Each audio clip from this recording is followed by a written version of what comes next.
Watch programs on your schedule with the KPBS Plus streaming service. See new episodes of Nature and Nova, latest news from PBS NewsHour and KPBS Evening Edition, local shows like Ken Kramer's About San Diego. Learn more at kpbs.org/KPBS Plus. It's time for KPBS Midday Edition. On today's show, Autism Awareness Month is now Autism Acceptance Month. We talk more about what that means and hear from those making it a reality here in San Diego. I'm Andrew Bracken, in for Jade Hindman, with conversations that keep you informed, inspired, and make you think. We'll hear more about ways local groups are helping to fight misconceptions around people living with autism. Then, how one local art space is bringing together people of all abilities to create both art and community. Plus, we learn about the 3 A's, autism, anxiety, and ADHD from a youth perspective. That's all ahead on Midday Edition.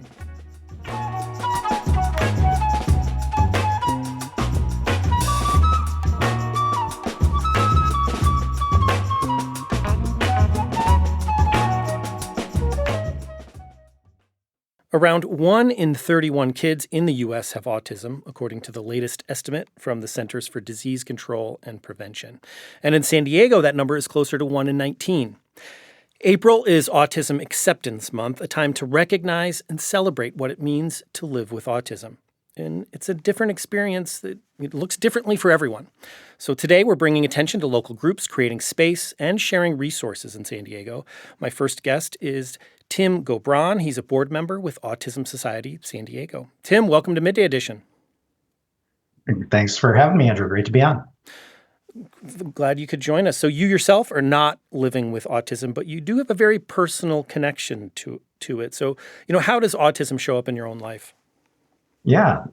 So I am a father of 2 wonderful boys, 13 and 9. My older one is high-functioning autistic. My younger one is high-functioning ADHD, so autistic and ADHD. And I also have a younger sister who is profoundly autistic, also described as severely autistic, and grew up with her, obviously. So very, very closely knit to autism. I'm also on the, I'm a managing director at Accenture. It's a global consulting, technology, and outsourcing company. And I'm on the leadership team of our neurodiversity employee resource group. And I also lead a team of 110 people doing analytics work in the space of change management, leadership, and culture. And I have a number of neurodivergent people on my team as well. So you mentioned they're having, both a sibling and your children. And I'm wondering what the process was for you as a parent. Raising kids with autism. What has that process been like for you? I think the first challenge was understanding what we were encountering with our first son.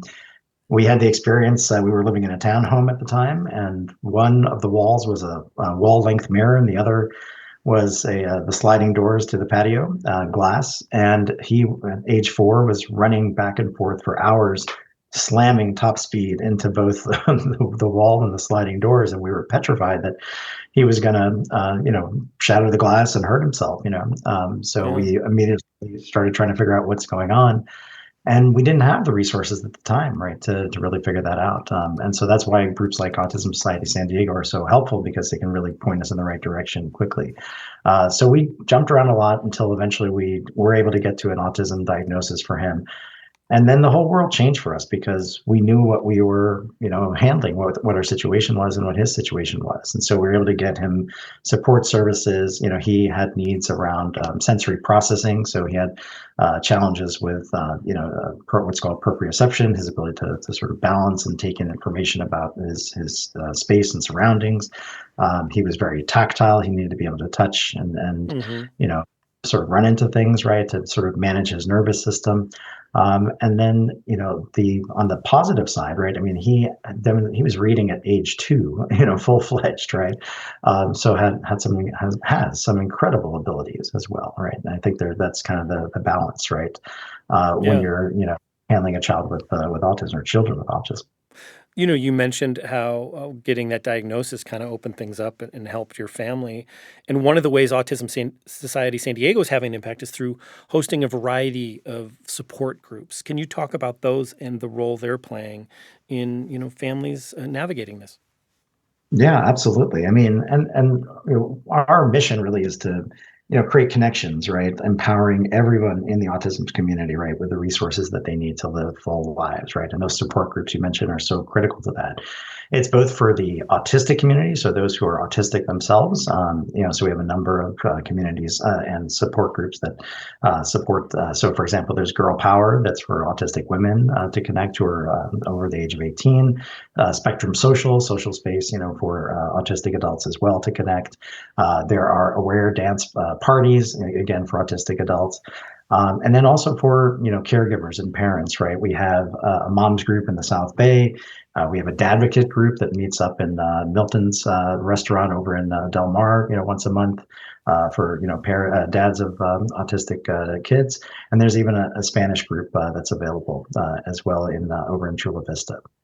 So just a wide range there.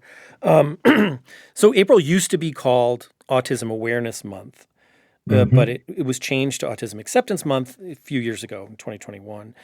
I mean, can you talk about how that, affects the conversation around autism? What makes that, distinction, change the conversation? Yeah, I think it's an incredibly positive change, right? So awareness means, do people know about it, right? Are they informed enough, right? Acceptance is to certainly be understood for who you are, right? And really it's about kind of cognitive differences, how you take in information differently, how you experience the world differently, how you engage socially with others, and it's sort of operating by a different set of rules, right? And so then what is sort of quote unquote neurotypical, right? Or what's the standard of society, if you will. And so there's challenges, right, for autistic people and for more broadly neurodivergent people, which includes neurodivergence is kind of the umbrella term, right? So autism is under that, ADHD, dyslexia, dyspraxia, for really cognitive differences, right? And so the way people engage in the world who are neurodivergent is quite different than the way, say somebody who's neurotypical, right, kind of living by, the standard norms of society, kind of operate, right? And so when people see those differences, they may not be as accepting of those differences, right? It might show up in, a feeling of sort of weirdness or awkwardness in how you engage with someone. And so my whole thing is to encourage people to think about the differences of people as positives, to think about the uniqueness, right, that people bring to the table and how thinking differently can lead to better outcomes, whether you're in, social settings, community settings, work settings, or otherwise. So I think that's really why acceptance is so key to pivot to. There's also a lot of different ways to talk about autism. Some prefer to describe themselves as autistic people, while others may, identify as people living with autism. I'm wondering how you approach those conversations. Yeah, I think it's important to have grace for everybody wherever their language is and whatever what is appropriate for them. We're all coming at it from different experiences, different ages as well, right? And, different terms were applied. I think in the autistic community itself, which is really people who are autistic, it's an identity first kind of language, right? So describing oneself as autistic versus being sort of describing yourself as with autism, right? Or living with autism, right? And so it's this thing that you have with you, right? Versus a part of your core identity, right? And so I think, in the autistic community, really people try to embrace that by and large. But it's important to recognize that everyone has their own perspective on it, their own take on it, and we should be respectful of that. The latest data show a rise in autism across the U.S. in recent years, and some experts attribute that to just better awareness, better more diagnosis. What does that trend tell you? Yeah, it tells me, so number one, the DSM, right, the Diagnostic and Statistical Manual of the American Society of Psychiatric Association, expanded the definition of the autism spectrum, right? So it's actually inclusive of more sort of groups, right? So you have everything from kind of low support need or mild to moderate needs to very severe, profound autism, and sort of all things in between. It's a spectrum, right? And so that spectrum has expanded over time, and there's sort of additional things that have been added in. So when you widen the aperture, if you will, then certainly more people are going to qualify or classify, right, as being on the spectrum. So I think that's one thing that's led to it. Definitely the increase in awareness, right? I have a number of colleagues who had no idea that they were autistic. They're, some of them in their 40s and their 50s. And it's just because they weren't in the know. And one of them, in fact, a colleague told them they were watching Saturday Night Live one night, and Elon Musk was the host. And their friend told them, "Hey, you're just like Elon Musk, right?" And then that triggered him to go and get assessed. And in fact, he found out that he's autistic, right? So that again, the aperture is kind of widening, right? And I think that's where most of the prevalence is coming from. I want to zoom out a little bit here and talk about actions at the federal level, what they mean for the community. Health and Human Services Secretary Robert F. Kennedy Jr. has a lot to say about autism. He's called it an epidemic.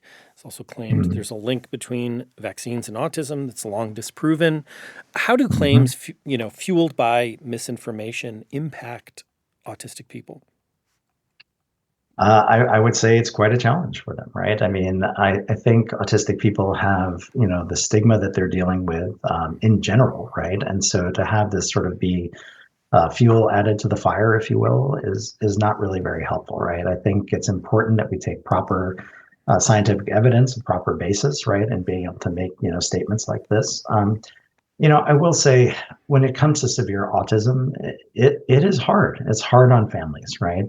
Having grown up with my sister being severely autistic, right, I took a back seat to her, and I gladly did so. And I tried to do everything in my power to help her and help my family out, right? And that meant growing up a little bit faster, right, and taking responsibility for her, so my parents could accommodate, different needs that she had, and I saw the toll that it took on my parents as well, right? So of course, they were looking for her to live the best, most full life she could, but that wasn't going to be on an independent basis, right? So I think on one end of that spectrum, I understand where those concerns are coming from and those statements are coming from.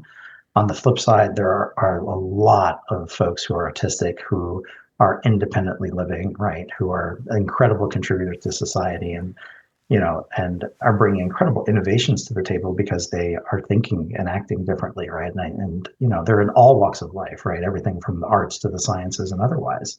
So I think it's important not to sort of pigeonhole people into stereotypes like this, right? And I think this is not serving the need of this wider autistic community to really be seen for all the value and the goodness that they bring to society.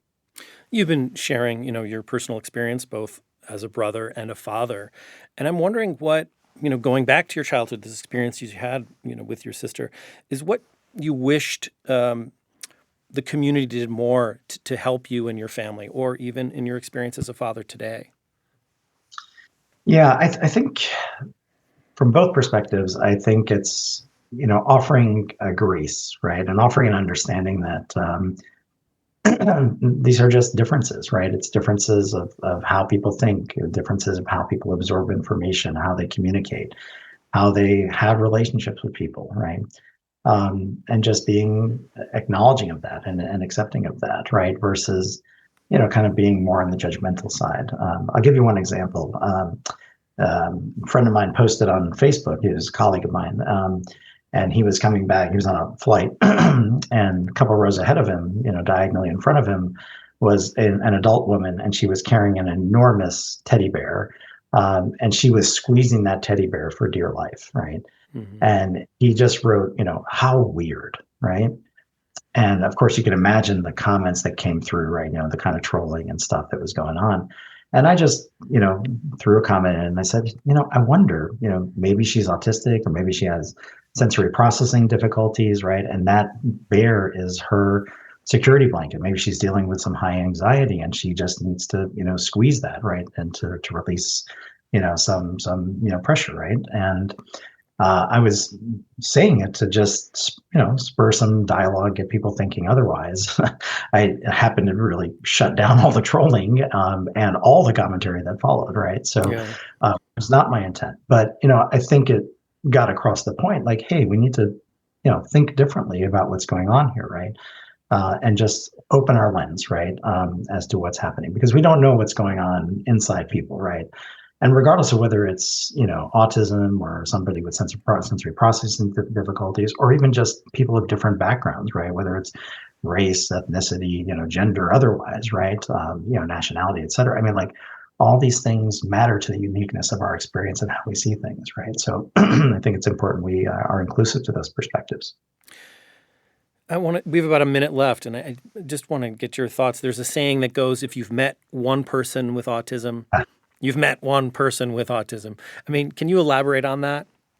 That's exactly right, Andrew. Right. So I mean, and you said it before I could, right? But um, look, I mean, if you take any human being on this planet, right? I mean, even identical twins, right? They are not the same person, right? Every single person has their own uniqueness, right? We all have different backgrounds, different heritages, you name it, right? And autism is one aspect of that, right? Or one aspect of a human being, right? And so, and even in the way that that autism comes forth, right, it might be quite different, right? My older son has an incredible ability to memorize anything and everything. He can read a 500-page book in a few hours, in a day. Just incredible absorption of knowledge and retention of knowledge. He knows everything about the Marvel Comics universe, right? But he has challenges as a teenager, right, with basic things like so getting some hygiene related things right and all that kind of stuff. Again, its strengths and its challenges, right? I hesitate to say, autistic people have superpowers, right? Or ADHD people have superpowers. I think everybody has strengths, everybody has challenges, and we just have to be open, to that and the strengths that people bring to the table, and really think more positively from that perspective. But that uniqueness is in all of us, and it is in every autistic individual as well. Well, Tim, I want to thank you so much for sharing more about your family story. I've been speaking with Tim Gobron. He's a board member with Autism Society San Diego, and you can find more details on our website, kpbs.org. Tim, thanks so much for joining us today. Thank you so much for having me, Andrew. Take care. Coming up, we continue our conversation on autism acceptance and learn about a local art space putting it into practice. You're listening to KPBS Midday Edition.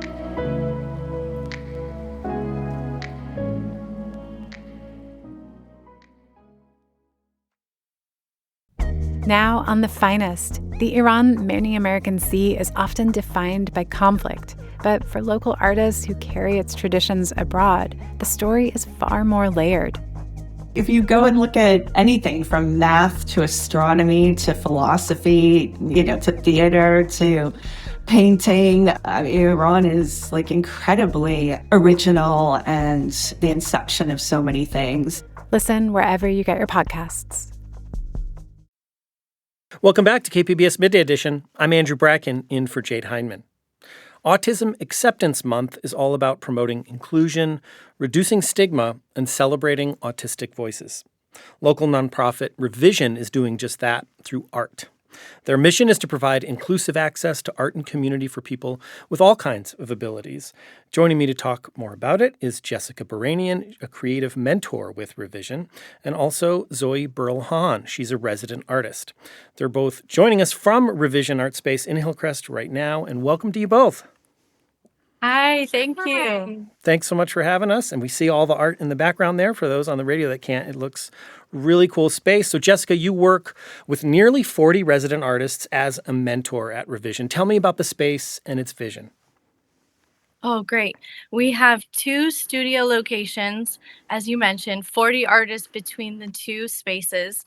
Each space is a little different. We have our Hillcrest spot that has a large gift shop.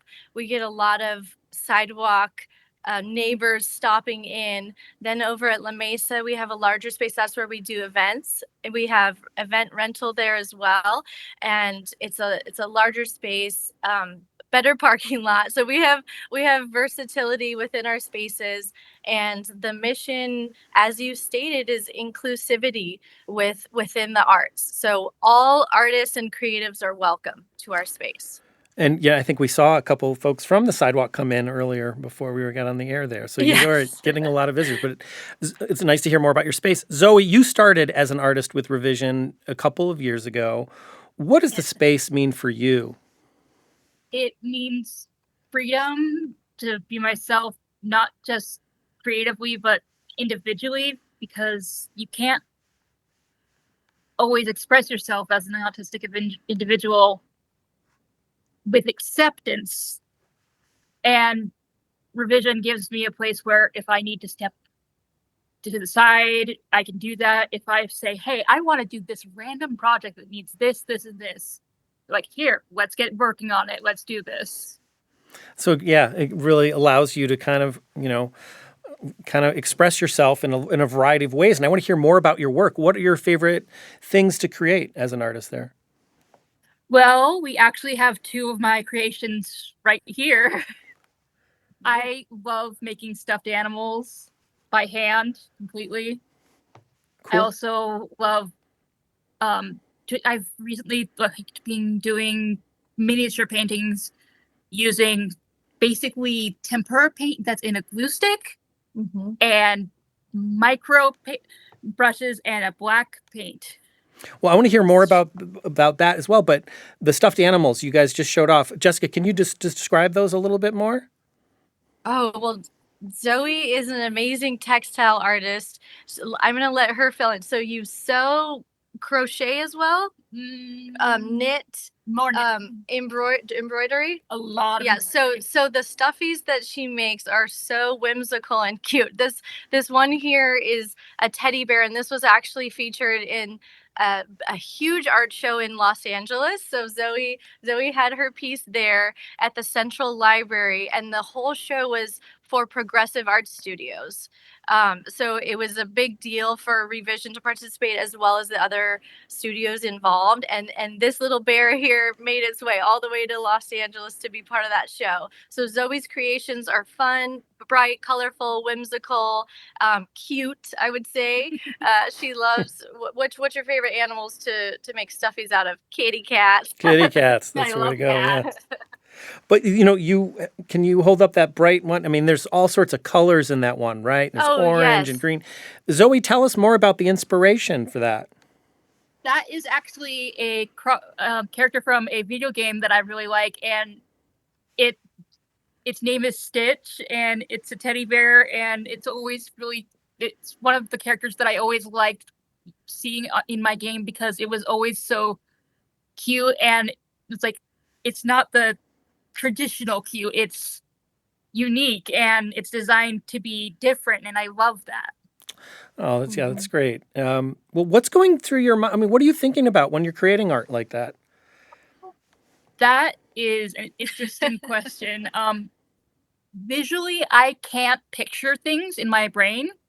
Like if you said, close your eyes, picture an orange, I can't do that. I just see black. So when I get struck by an idea, I'm like, okay, let's go. We're going to do this.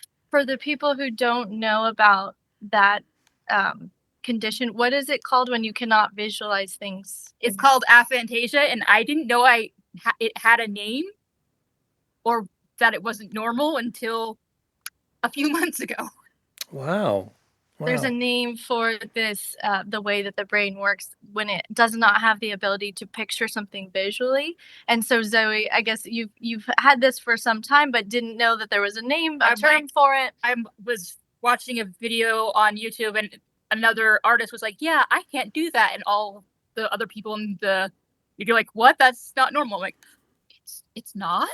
Wow. So as an artist, to be able to create without that visual is something special. It's really too. impressive. It's really hard sometimes. So I use images from Pinterest, or just when I am asleep, I can see the things I want to create. So I'm like, okay, I'm awake. I know what I need to do now. Yeah. First thing in the morning, you get right to it. Yes, I just get into the studio. I'm like, okay, we're doing this. Like, we have to act quickly Yeah. or I'm going to lose the inspiration. Yeah. Jessica, art therapy has been shown to help with stress-related symptoms in autistic children, and it's also been found to improve social communication. I'm wondering how do spaces like Revision help with that? Oh, it's a one big art therapy session going on now. It's art therapy. I think art is therapeutic in nature.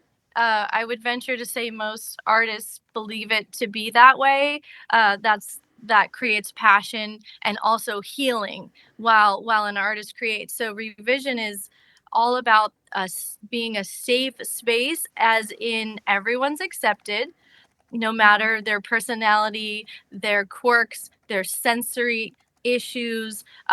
So everyone's welcome in that way. But then creatively, we have a lot of freedom too. So we do not have a strict lesson plan. Artists are completely able to have their own artistic journey. They choose what they'd like to work on, which mediums they like to try, which projects they want to step into. So it's an incredibly free and healing space. Zoe, you mentioned video games earlier, and I want to talk a little bit about pop culture, but as it relates to autism, from TV to movies. The reality series Love on the Spectrum, it's become a huge hit over the last year or two, right? It's reality series on Netflix. And I'm just wondering how you view shows like that. Do you think they help with autism acceptance? I have only seen a few episodes, and I think it's really sweet, but it's also kind of bittersweet that it has taken this long for it not to be a caricature of a person. It's exactly that, a person, and each person is different. Yeah, Jessica, do you want to add to that? It's just good point. Good point. It has taken a long time, but it's great. It's great that it's more mainstream, that people can understand differences that individuals have with their neurodiversity. And it's long time coming, but I think it's fabulous that people can now recognize some of these characteristics. So how can the general public do a better job and better accept people with autism, in your view? One big thing is first of all, treat us like anybody else that just deserves respect. We have opinions and ideas, and a lot of times we can't bring them up because people don't see our ideas as just as valid, or we don't get the chance to use our voices because a lot of people don't even think we have the voices to do so. So just being interviewed like this and having a space like Revision gives people like me a platform to just do stuff that makes us feel like regular people, and it's amazing, and it really means a lot to me. Oh, thanks for sharing that. Jessica, I'm wondering if you can share a little bit more about some of the art and the work that you are doing at Revision. Yes, and I want to thank Zoe for being vulnerable in that way too. We have a variety of art forms here available to view, to purchase as gifts, and we also participate in art shows within the community. So the art forms go from painting, drawing, your traditional visual arts, all the way to ceramics. We have a ceramic program, we have textile arts, we have illustration, digital. I mean, you name it, and we will try to make it happen here. We even started having resident artists led events, at least every Friday. Yes, we started a new series of teaching artists. So our artists are getting experience teaching the community members their skill and their craft, which has been really fun. Zoe was I was the first person to be a resident artist that was a teacher for Revision, and I taught about 20 people how to make like a little plush keychain. Oh, great. And it was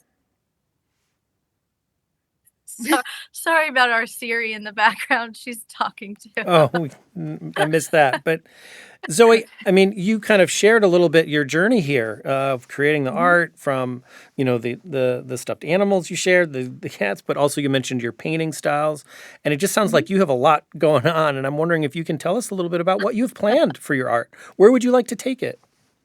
I would like to have it displayed like in a museum.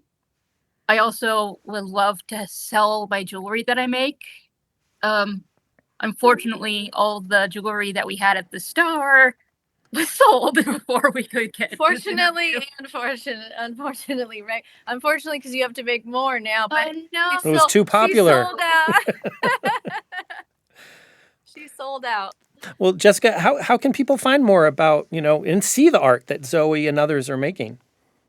Oh, stop by during the week at Hillcrest. We're on 4th Avenue near Sisters Pizza. If you know where Sisters is, we're right next to that. And we have an Instagram that is always updating. So if you want to check out what's live and new, check out our Instagram, Revision San Diego. And then in addition to coming in person or checking out Instagram, we also have our website. So check us out, revisionsandiego.com.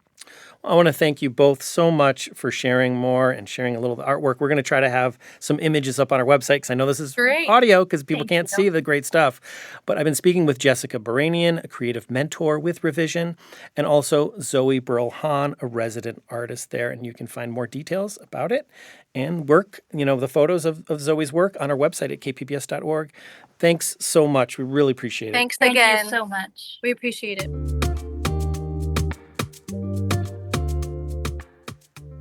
Up next, we hear about the 3 A's: autism, anxiety, and ADHD. KPBS Midday Edition returns after the break.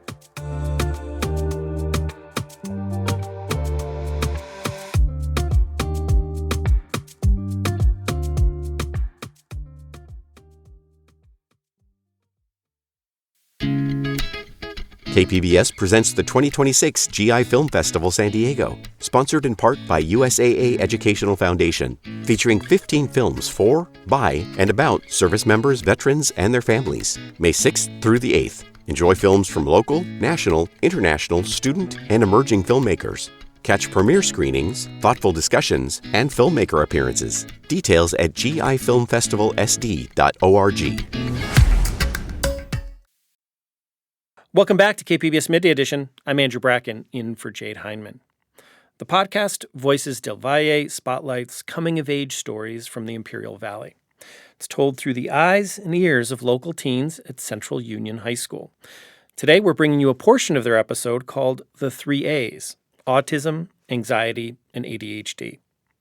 Podcast host Angela Sanchez spoke with Yelin Ojeda to talk about her experience with autism and how she uses poetry to express herself.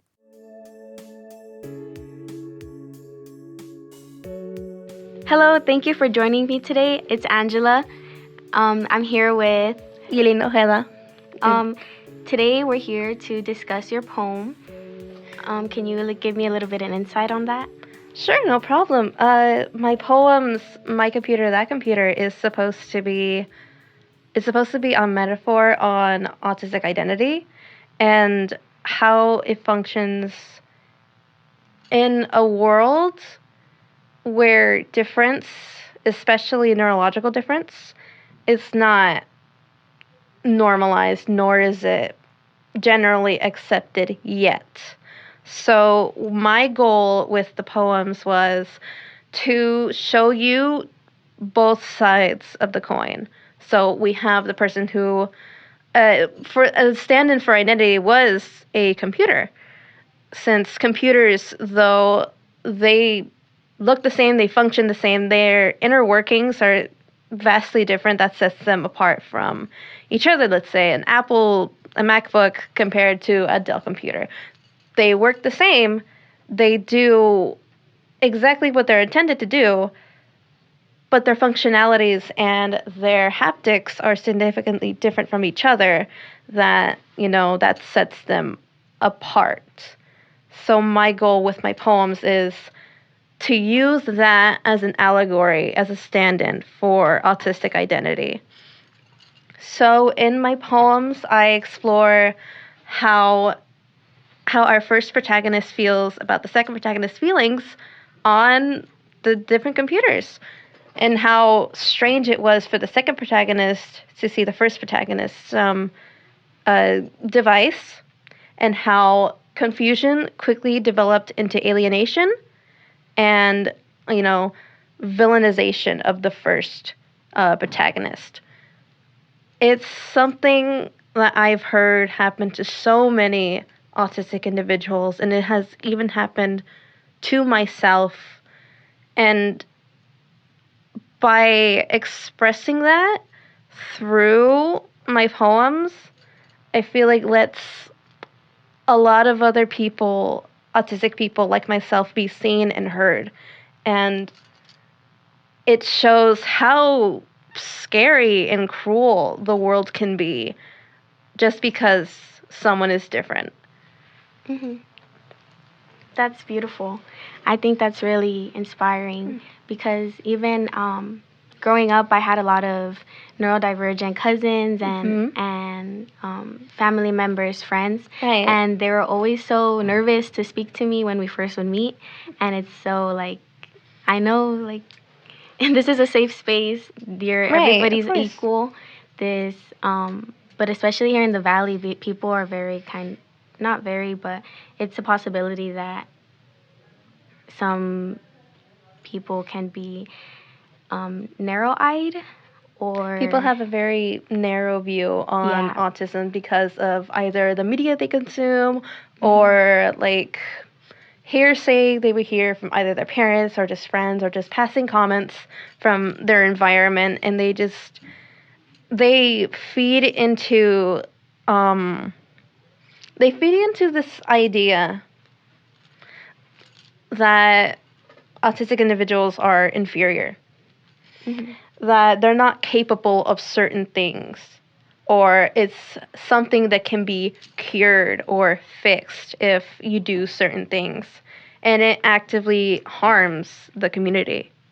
And with my poems, I actively wanted to show how quickly that can develop, how those ideas of like, this person's weird because of how they act. And because of that, I want them to feel miserable. I want them to see how, because of your difference, it won't make anybody like you. Or like, because of your difference, no one will want to be with you because you're different. And especially now, since people hate when other people are different or deviate from the norm, it's automatically a response to bully or harass that person or make them feel lesser. And I feel like that is, like, in the fact that it's being normalized and people are being desensitized to those actions, it hurts me a lot. Especially because I went through exactly what those people went through. I was bullied in the 4th grade because I was different. I liked certain things, and one person didn't really like that. And I was physically and verbally bullied because of that. And I still hold some of that trauma with me to this day. And seeing it now more louder than ever, being normalized more than ever, it hurts. It really does hurt. It does, and I'm sorry that you had to go through that. No worries. I'm all good now. Trust me. That's had amazing. Very supportive people around me that helped me go through that very tough time in my life. That's amazing. It's always amazing to have people surround you by love and know and feel that you're loved. So that's beautiful. Throughout your poem, was there any kind of like a specific line that you would like to highlight and emphasize? Yes, absolutely. And this revolves the second poem with the second protagonist. The very last line I thought was like like even when I typed that, I was like, wow, this, even though it's a short line, I was like, wow, this hits something in me. The line was, I'm gonna tell everyone, right? Mm-hmm. Okay, perfect. That line saying that I'm going to tell everybody, meaning because they're weird, I'm going to spread so many lies, so many rumors, so many things about you that is going to break you down and to show that you are lesser than everybody else. Mm-hmm.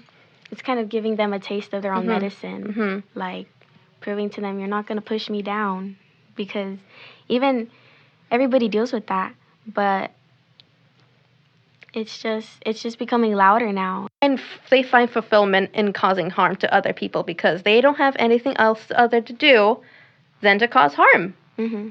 Yep. They do nothing but cause harm to others, and that's what brings them the most joy and satisfaction, and then makes them feel more empowered because they have these people under their thumb to keep telling them, I'm better than you because you like this certain thing or you are a certain way.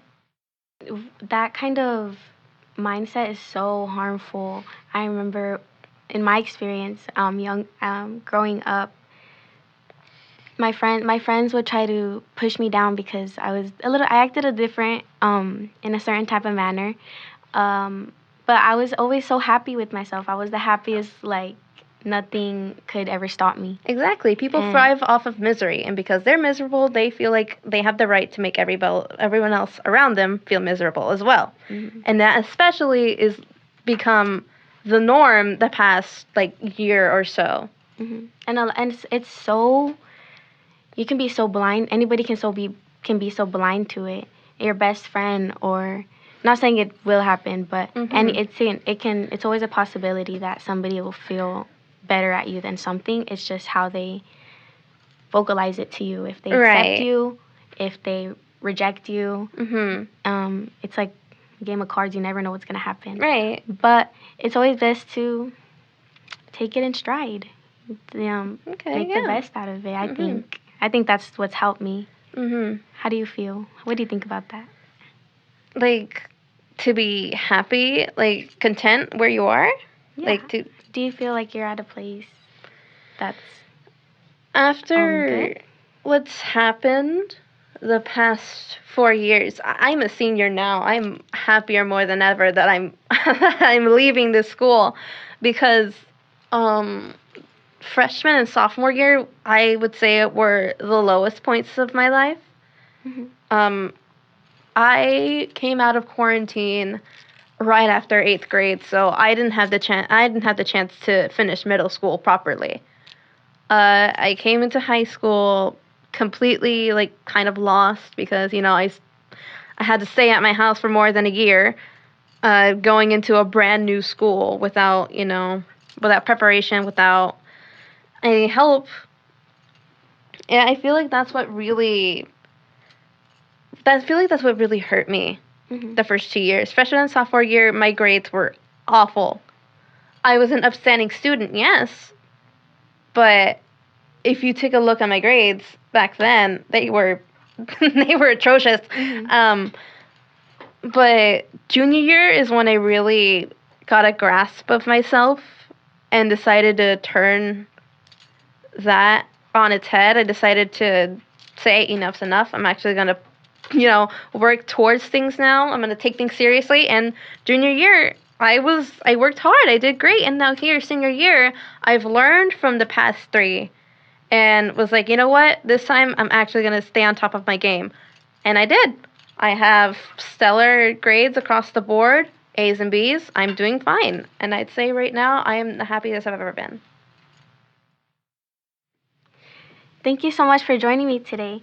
I'm so excited to discuss your poems. Can you share them with me? Of course, no problem. This is a set of 2 poems. I'll read out the first to you.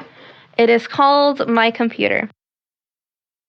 I sat at my desk as I always have, starting a new day. I reached into my bag to grab my computer. Trusty, sleek and gray, the only one anyway. I look around me. People are staring. Their computers are black and bulkier. Was I in the wrong room? It's class time. I have to work with someone else. My mind is filled with dread and doom. Things were fine. There was nothing to know. When we had to use computers, a lump came in my throat. We came across a few errors, a few bumps in the road. Nothing major. We can make things up.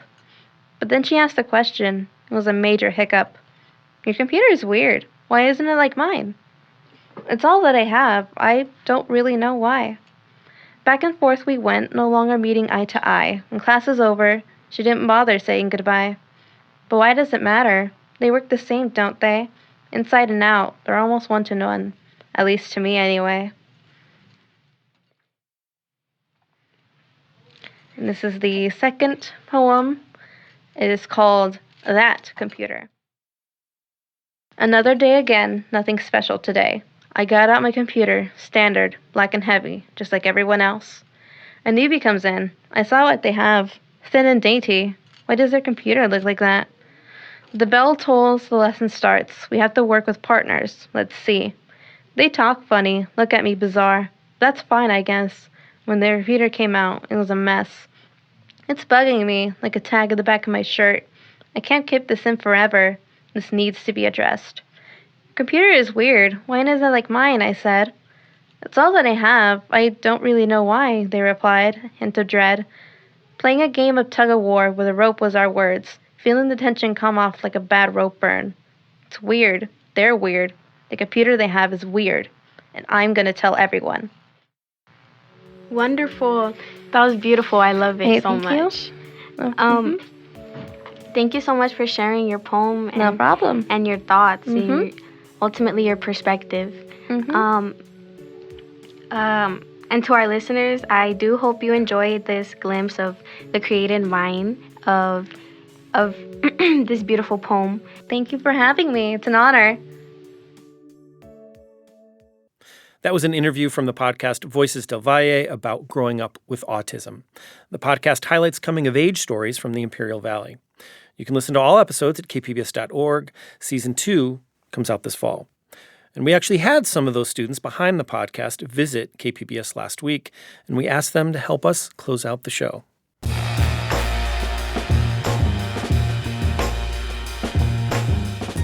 Thanks for joining us today. If you miss anything, you can download KPBS Midday Edition on all podcast apps. Don't forget to watch Evening Edition tonight at 5 for in-depth reporting on San Diego issues. Also, you can always share your feedback or segment ideas at midday@kpbs.org or call us. The number is 619-452-0228. Thanks for listening.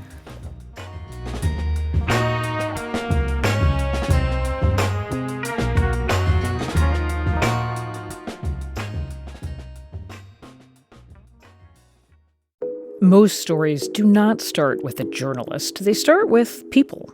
Noticing when a river runs dry. Asking why a school is changing. Discovering something new next door. Curiosity is human. Your right to keep asking questions is at the heart of NPR's mission, and we are not going anywhere.